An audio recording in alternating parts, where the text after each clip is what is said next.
Welcome back to year 2000. To celebrate the New Year's, we're going to be having a look at this creative Nomad Jukebox digital audio player.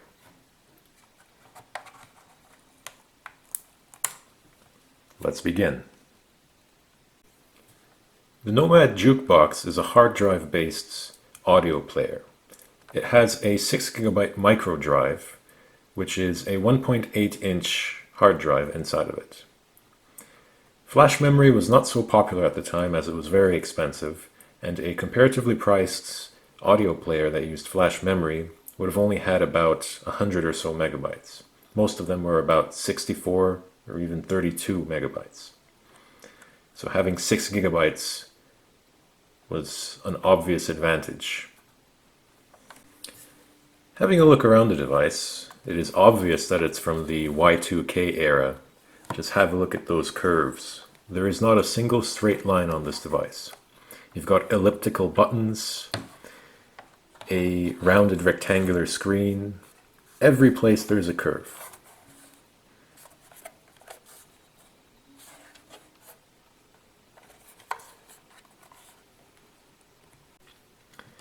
On the side we have a volume wheel and a headphone jack. On the back we have some line out connections. So these are in essence the same as the headphone jack, with the difference being that they bypass the volume. So these play at full signal strength. In the player settings, you have the option to either set these as surround sound or duplicate stereo. The next one here is line in. So this player does support recording. So if you have an input source that you wanted to record, say it was from a tape or from some other analog source, you can record them digitally on this player. Next we have a USB. This is a USB 1.1 port, so it's obviously much slower than USB 2.0, and you'll see when the music transfer happens that it is quite slow. And finally here we have a DC in 12 volts. So we have the option to either use 4 AA batteries, nickel metal hydride batteries. You could use alkaline, but they are not recommended. Or you could use a center positive AC adapter at 12 volts. On the left side we just have a hold switch. Pretty simple. And on the front we have a remote sensor. However, a remote was never actually released for this device. Creative were planning on releasing a remote to match with these Nomads, but they actually never produced it. So that's an unused feature. And on the front we have your usual play, stop, next, back, up, down through the menus, 3 selection buttons, library, and EQ settings. The screen is a black and white dot matrix LCD with a green backlight. So let's turn it on. I've got a 12 volt power supply ready. So I will just connect it into the rear input and the player will begin automatically. It says loading.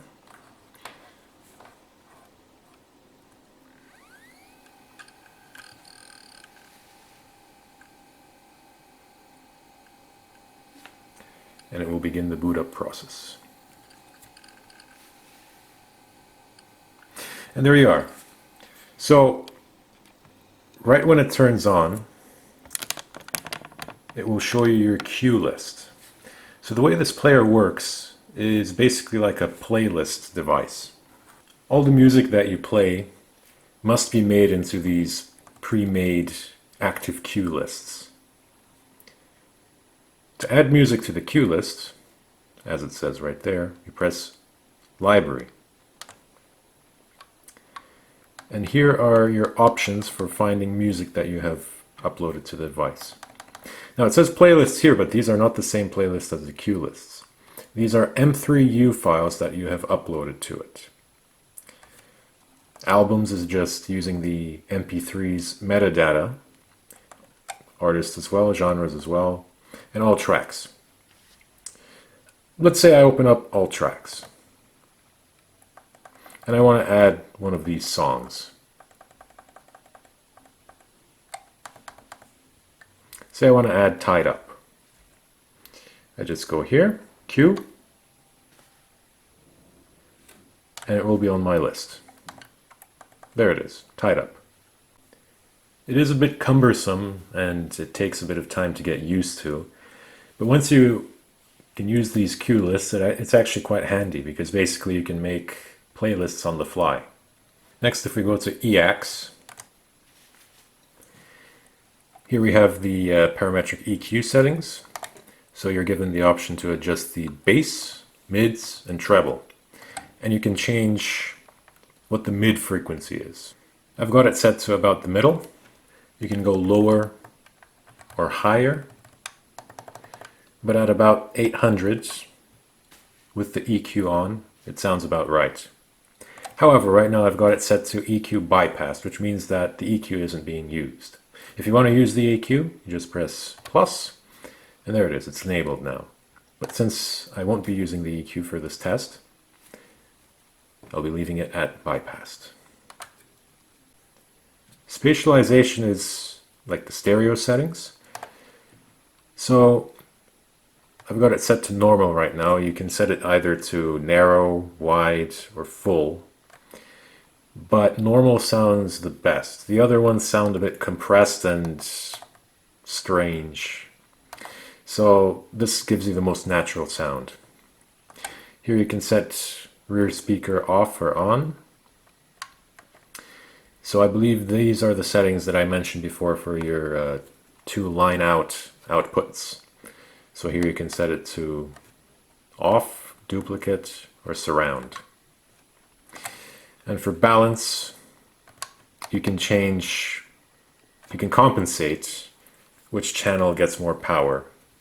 Obviously right now it's center, so both channels get the same power, but if you want to make the balance more to the left or to the right, you can also do that. Environmental settings is much like if you've got a computer with a Realtek audio sound card. It has these similar sound effects here that kind of change the sound a little bit. So I've got it set to none because this gives the most natural sound. But you can set it to city, arena, concert hall, auditorium, club, cave, hallway, stone room, living room, ballroom, and none. And you can change the amount in percentages. None sounds the best. The other ones add a bit of resonance or a bit of echo, but it's kind of a gimmick. With none, it sounds the best. Playback speed just manipulates the speed of the music. Obviously, you'd want to have it set to 1, but if you want to make it faster or slower, you can do that. And here's recording. So here, if you have an analog audio source that you want to record digitally to this player, you can do it with this setting. So when you open it up, it tells you how much time you have remaining. You can monitor, and also you can change the sampling rate of your recordings. So 48 kilohertz is the highest, or if you go down to 11.025, that is the lowest. The available time increases with a lower sampling rate and decreases with a higher sampling rate. You can change the input gain and boost. The next one is Save Active Cue List. This just saves the cue list that you have created as an M3U file. You can also delete music that you've uploaded on this player through Delete Library Items. System information just tells you the operating system version, external power, how much space you have remaining. System preferences, I'll go very quickly through them. So backlight settings, contrast of the screen, start and stop settings, line out, volumes, sleep timers, battery power. You can set disk spin down and disk shutdown settings, bookmarks, novice mode. So right now I've got it set to the normal mode. The novice mode would make it a bit easier to use. You can change what the wheel is mapped to, date, time, charger, fast start, preload memory, and such and such. And finally, there's language preferences. All right, now for the most important part, a sound test. So as a benchmark to gauge the sounds and talk about my comparisons, I'm going to be using the second generation iPod Touch. Now this one has a Cirrus Logic DAC, much like the newer iPods and iPhones, so it would be a very good benchmark to use since most people are familiar with the way this sounds. The song I'll be using is Sweet Harmony by The Beloved. I'll be listening to that song on both the iPod and the Nomad Jukebox, and I'll talk about my comparisons between the sound of the two.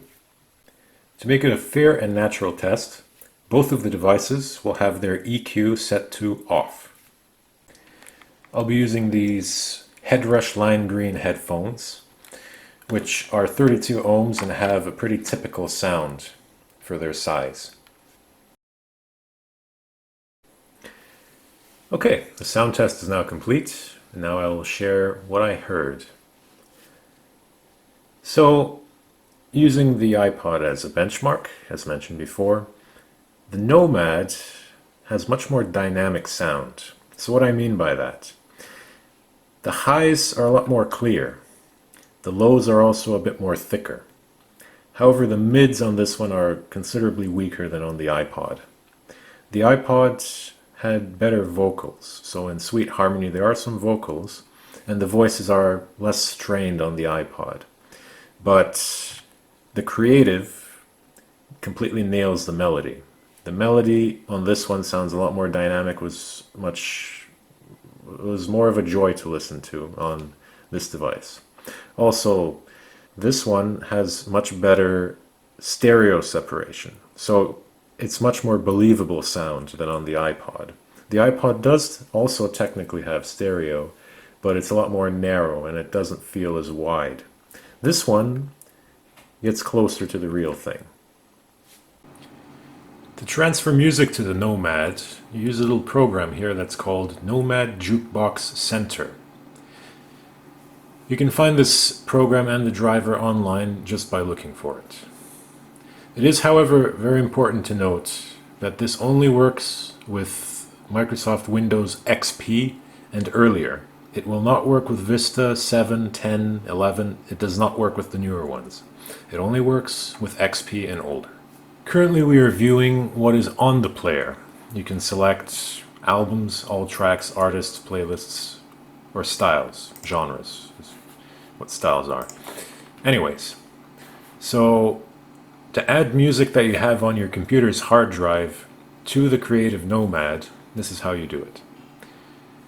So you go on Transfer, and here you select your source.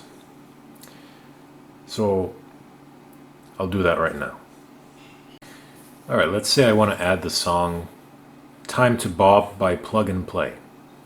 I've got the song selected here. What you do next is you click Add Selected Files to the Queue.